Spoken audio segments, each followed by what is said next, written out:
Hi, in this video I'm going to show you how to use the screen recording and the screen cap and the screenshot tool.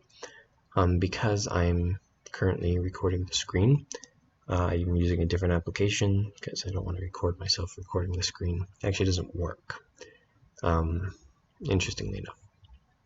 So if you come over here, so first of all, a useful tool for this can be the camera display.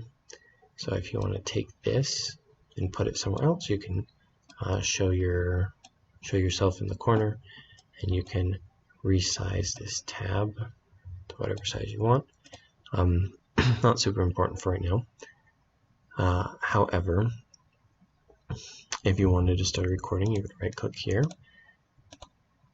and come down here to start recording, and then it will ask you if you want to share your entire screen, an application window, or a tab.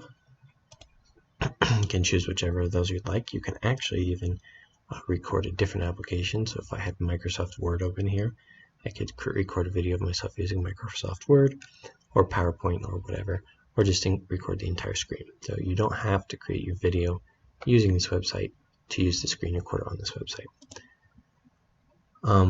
When you're recording your video, you just talk as normal, and then you'll come down here and say stop recording. Now I actually didn't record a video because I never chose one of those things up there.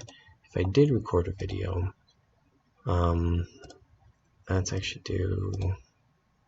just do the entire screen, and then I'll come over here and I'll stop recording. It will then show up over here. You have to watch the entire thing in order to be able to download it. Could download it right here. I'm going to choose not to, and then I'm going to exit out of it. This will delete the video. So if it's not downloaded and you exit out of it, it will be gone.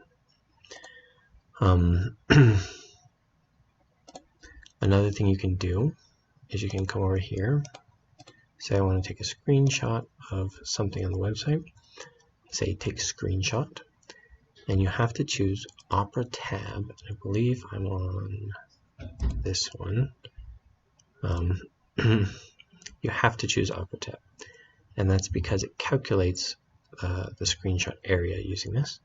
Then you can come over here and drag, and I'm going to wait a little bit more for the background to be a little more filled in. It doesn't really matter though. And then you can open the screenshot, and you have a screenshot of the website.